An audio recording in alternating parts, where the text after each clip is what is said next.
السلام علیکم friends, welcome back to my YouTube channel ابابیل۔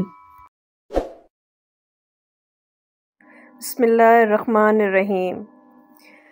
جیسے کہ اسلام میں جمعہ عزت والا ہے، عیسائیوں کے لیے اتوار اور ہندوؤں کے لیے منگل، اسی طرح یہودیوں کے لیے ہفتے کا دن محترم تھا، مگر فرق اتنا ہے کہ اسلام میں صرف ان لوگوں پر جن پہ جمعے کی نماز فرض ہے، جمعے کی پہلی اذان سے ختم نماز تک وہ دنیاوی کاروبار کرنا حرام سمجھتے تھے۔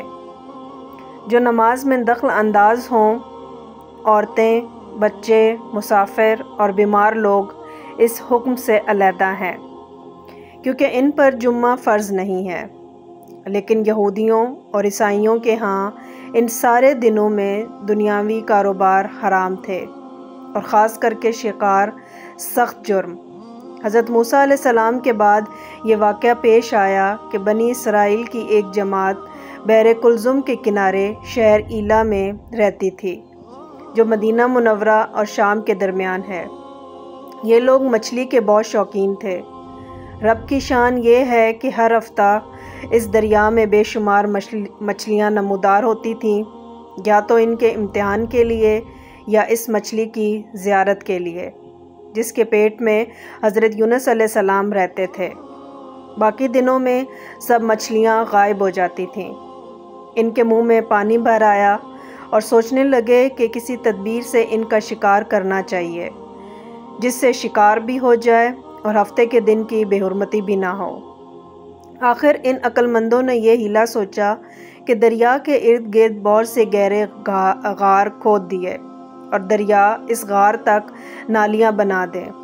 جمعے کی شام کو ان نالیوں کا منہ کھول دیتے تھے اور پانی کے ساتھ مچھلیاں ان گڑھوں میں آ جائیں، اور اتوار کے دن ان گڑھوں سے پکڑ لیتے تھے اور کہتے تھے کہ ہم ہفتے کو شکار نہیں کرتے۔ انہوں نے وہ مچھلیاں خوب کھائیں اور فروخت کیں، جس سے یہ بڑے مالدار ہو گئے۔ 40 یا 70 سال تک ان کا یہ عمل رہا۔ یہ لوگ کل 70,000 تھے۔ ان کی 3 جماعتیں بھی بن گئیں، ایک تو شکار کرنے والوں کی، دوسرے ان سے منع کرنے والوں کی، اور تیسرے خاموش رہنے والوں کی۔ یہ لوگ کل 12,000 تھے، باقی سب شکاری۔ جب شکاریوں نے ان کی نصیحت نہ مانی تو انہوں نے اپنے اور ان کے درمیان ایک دیوار بنا کر شہر کے 2 حصے بنا دیے اور کہا کہ ہم ان کے ساتھ نہ رہیں گے کہ ہم پر ان کا عذاب نہ آ جائے۔ یہاں تک کہ داؤد علیہ السلام کا زمانہ آ گیا۔ آپ نے ان کو شکار کرنے سے منع کیا اور فرمایا کہ اے بے وقوفو، قید کرنا ہی تو شکار ہے۔ جیسے کوئی ہرن کو جال میں پھانس لے اور اس کا شکار کر کے کھائے یا نہ کھائے، اور کھائے تو آج ہی کھائے یا کبھی دوسرے وقت۔ غرض یہ کہ ہفتے کا دن تمہیں شکار کی ممانعت ہے، نہ کہ فقط ہاتھ میں پکڑنے کی یا کھانے کی۔ اس سے باز آ جاؤ، ورنہ عذاب میں گرفتار ہو جاؤ گے۔ شکاریوں نے کہا کہ ہم تو بہت عرصے سے یہ کام کر رہے ہیں، اگر یہ برا ہوتا تو اب تک ہم کو امن کیوں ملتی؟ تب داؤد علیہ السلام نے یہ دعا فرمائی جس سے رب کا غضب آ گیا، اور رات میں یہ سب کے سب بندر بن گئے، یا جوان، یا جو ان لوگوں سے بندر اور بوڑھے لوگ سور بنا دیے گئے تھے۔ ان کے عقل و حواس تو باقی رہے، مگر ان کی قوت گوائی جاتی رہی، اور جسموں سے سخت بدبو نکلنے لگی۔ صبح کے وقت اس محلے کو لوگوں نے دیکھا کہ نہ تو اس محلے سے کوئی آدمی آتا ہے اور نہ ہی کوئی آواز، نہ کوئی دھواں وغیرہ نکلتا ہے، تو یہ دیواروں پر چڑھ کر ان کے گھروں میں داخل ہو گئے۔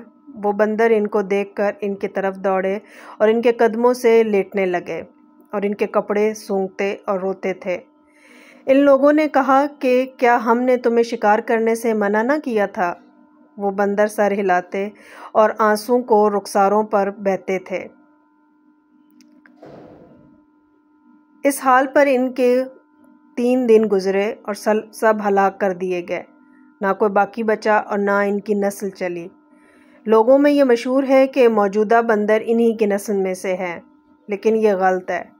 ان سے پہلے بھی بندر تھے اور یہ موجود بندر ان سے پہلے بندروں کی اولاد میں سے ہی ہیں، کیونکہ صحیح روایت میں ہے کہ کوئی مسخ شدہ قوم 3 دن تک زیادہ نہیں جیتی، نہ کھاتی ہے نہ پیتی ہے اور نہ ہی ان کی نسل چلتی ہے۔